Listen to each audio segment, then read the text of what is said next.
تو اس معاملے میں بھی آپ چاہے مراقبے کے اندر ہوں یا باہر نکل آئے ہوں، آپ نے دفتر جانا ہے، منڈی جانا ہے، کام پہ جانا ہے، دکان پہ جانا ہے، لیکن ٹینس کے کھلاڑی کی طرح آپ کے اندر یہ ایک طلب ہونی چاہیے، جسے کہتے ہیں لل لگی ہونی چاہیے ہر وقت کہ میں نے ذات کے ساتھ سرور واصل ہونا اور دیکھنا ہے۔ یہ سراغ ثانی کا ایک کھیل ہے، ورنہ آئے مثلا میں اب آپ کے سامنے فوت ہو جاؤں گا بکری کی طرح، بکری آئی، اس نے آئے بچے لیے، دودھ دیا، ذبح کیا، ختم ہو گیا، کچھ بھی نہیں، زندگی میں کوئی کام ہی نہیں ہوا۔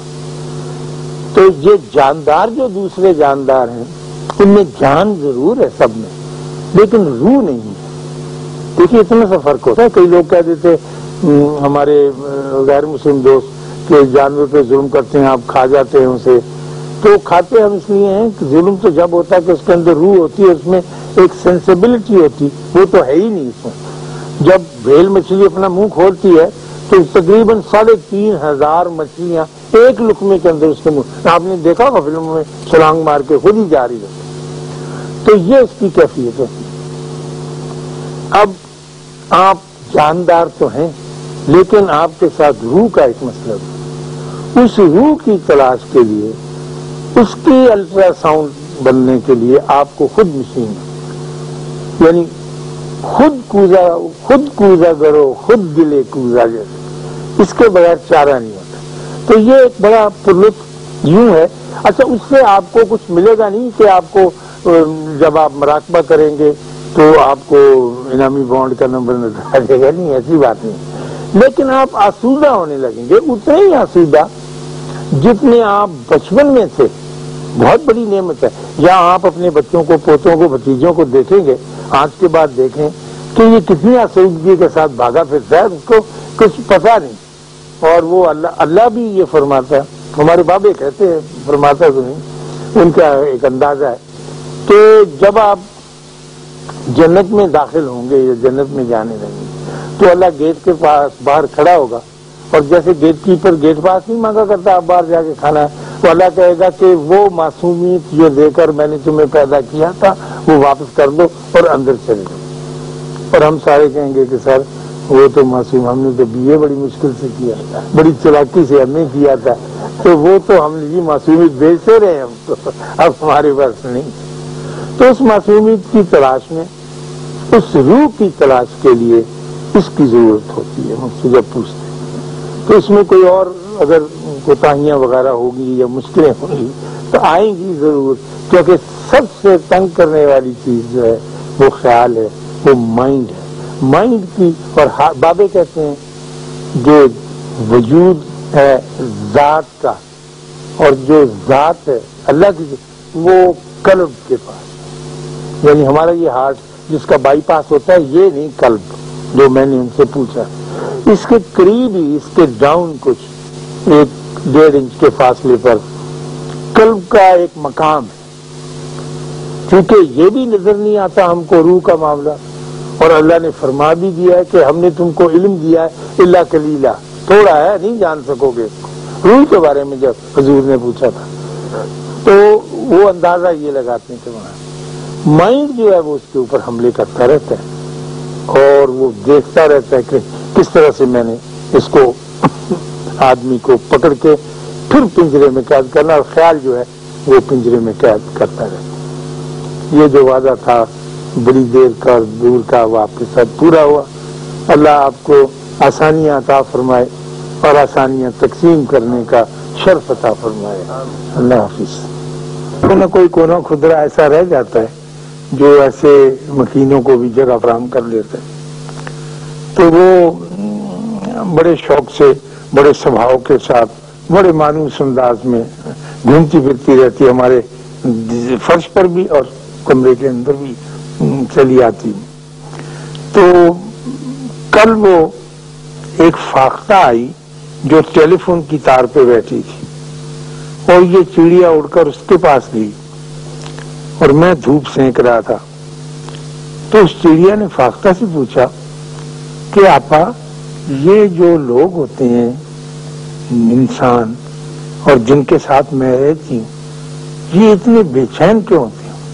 یہ بھاگے کیوں پھرتے ہیں؟ دروازے کیوں بند کرتے ہیں؟ دروازے کیوں کھولتے ہیں؟ اس کی وجہ کیا ہے؟ تو فاختہ نے کہا کہ میرا خیال یہ ہے کہ جس طرح ہم جانوروں کا ایک اللہ ہوتا ہے، ان کا کوئی اللہ نہیں ہے، تو ہمیں یہ چاہیے کہ ہم مل کے دعا کریں کہ ان کو بھی ایک اللہ مل جائے تو آسانی ہو جائے گی، ورنہ تو اگر ان کو اللہ نہ مل سکا تو مشکل میں زندگی بسر کریں گے۔ مجھے پتہ نہیں وہ میری چڑیا نے اس کی بات مانی یا نہیں، لیکن وہ کافی دیر تک گفت و شنید کرتی تھی اور میں بیٹھا اپنے تصور کے زور پر یہ دیکھتا رہا کہ ان کے درمیان گفتگو کا ایسا ہی سلسلہ جاری۔ تو ہم کسی وجہ سے، یعنی کوئی ہمارا اتنا بڑا قصور بھی نہیں ہے، ہم کمزور لوگ ہیں، ہماری دوستی اللہ کے ساتھ ہو نہیں سکی۔ جب میں ایسی بات محسوس کرتا ہوں یا سنتا ہوں تو پھر اپنے بابوں کے پاس بھاگتا ہوں۔ میں نے بابا جی سے کہا کہ جی میں اللہ کا دوست بننا چاہتا ہوں، اس کا کوئی ذریعہ اس تک پہنچنا چاہتا ہوں، یعنی میں اللہ والے لوگ کی بات نہیں کرتا، سیدھی دوستی جیسے میری آپ کی اپنے اپنے دوستوں کے ساتھ ہے۔ تو انہوں نے کہا کہ تو اپنی شکل دیکھ اور اپنی حیثیت پہچان، تو کس طرح سے اس کے پاس جا سکتا ہے، اس کے دربار میں پہنچ سکتا ہے اور اس کے گھر میں داخل ہو سکتا ہے، یہ ناممکن ہے۔ میں نے کہا تو پھر میں کیا کروں؟ کوئی ایسا طریقہ تو ہونا چاہیے کہ میں اس کے ساتھ ہوں۔ تو اس نے کہا کہ اس کا آسان طریقہ یہ ہے کہ خود نہیں جاتے، اللہ کو آواز دیتے کہ اللہ آ جا میرے گھر میں، کیونکہ اللہ تو کہیں ہی جا سکتا ہے، بندے کا جانا مشکل ہے۔ تو جب تم اس کو بلاؤ گے تو پھر وہ آئے گا اور ضرور آئے گا۔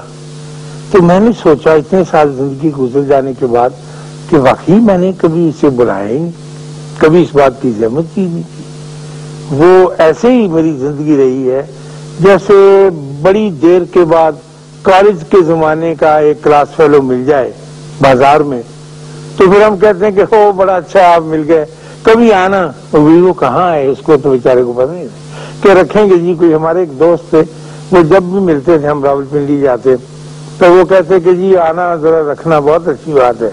میں نے کہا اچھا جی، کہاں ان کا ایڈریس نہیں بتاتے تھے، جیسے ہم اللہ کو اپنا ایڈریس نہیں بتاتے کسی بھی صورت میں کہ سچ مچ ہی نہ پہنچ جائے، ایک ڈر سا لگا رہتا ہے۔ تو میرے دوستوں کہا کرتے تھے کہ وہ کسی بس مہینے کے آخری ویک کی کسی ڈیٹ کو رکھ لیں گے، بس سن سیٹ کے قریب، نہ تو ڈیٹ بتاتے تھے نہ ٹائم بتاتے تھے، ڈیٹرمن نہیں کرتے تھے۔ تو ایسے ہی اللہ کے ساتھ ہمارا تعلق ہے، ہم یہ نہیں چاہتے بلکہ کسی حد تک ڈر جاتے ہیں کہ خدا نہ خواستہ اگر ہم نے اللہ سے دوستی لگا لی اور وہ آ گیا تو ہمیں تو بڑے کام کرنے ہوتے ہیں، کوئی دوپٹہ چننا ہوتا ہے، بوٹ پالش کرنا ہوتا ہے، مہندی پہ جانا ہوتا ہے۔ اس وقت علامہ آ گئے، انہوں نے کہا کہ کیا ہو رہا ہے، تو مشکل ہوگی، ہم نے زندگی کے کام نپٹانے۔ باقی یہ میں سوچتا ہوں اور میں نے اپنے بابا کا یہی جواب دیا کہ میں سمجھتا ہوں کہ اللہ کی عبادت کرنا بہت اچھی بات ہے اور ہے بھی اچھی بات ہے۔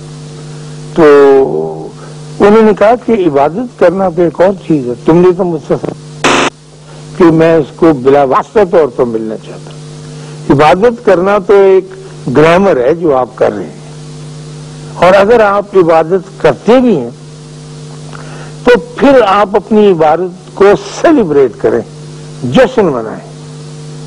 جیسے مہندی پہ لڑکیاں ناچتی ہیں نا، تھال لے کے، موم بتیاں جلا کے، اس طرح سے، ورنہ تو آپ کی عبادت جو ہے وہ کسی کام کی نہیں ہوگی۔ جب تک خواتین و حضرات عبادت میں سیلیبریشن نہیں ہوگی، جشن کا سما نہیں ہوگا، وہ جو بابا کہتا ہے تیری عشق نے چاہا کر سیا تھے، چاہے سچ مچ نہ ناچے لیکن اندر سے اس کا وجود اور اس کی روح جو ہے وہ تھیا تھیا کر رہی ہو، چاہے نماز اس کی چھوٹی اثر والی ہو یا مغرب والی ہو، لیکن جب تک سیلیبریٹ نہیں کرے گا نا، لپیٹ کے کتنی پہلے چاہ سنتا پھر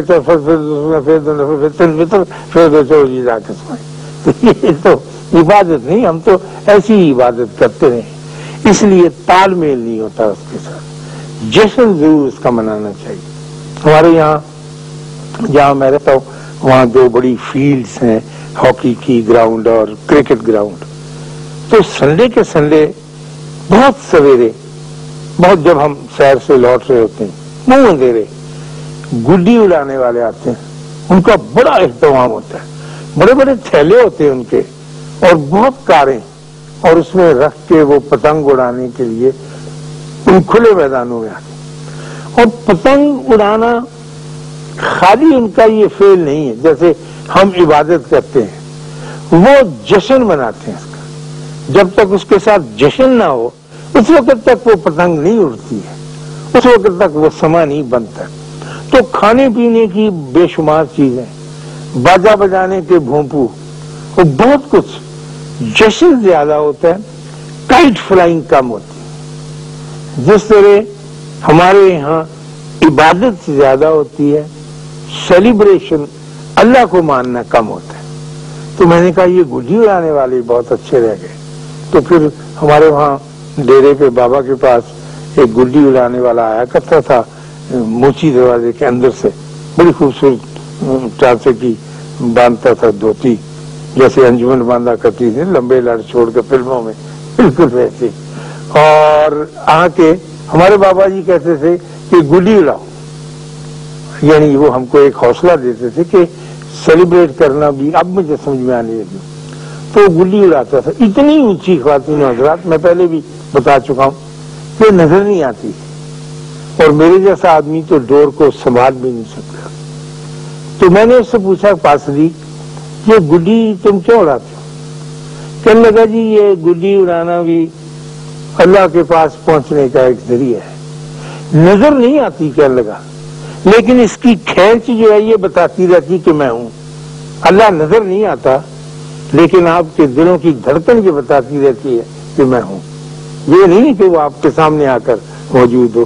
تو اس کا بھی ایک عجیب سا ہمیں فن معلوم ہو۔ میرے ریڈیو میں ایک ہمیں ملی تھی اسائنمنٹ، وہ یہ کہ پتہ کریں چھوٹے دکانداروں سے کہ وہ کس طرح کی زندگی بسر کرتے ہیں، دکانداروں سے کم، چھابڑی فروشوں سے زیادہ۔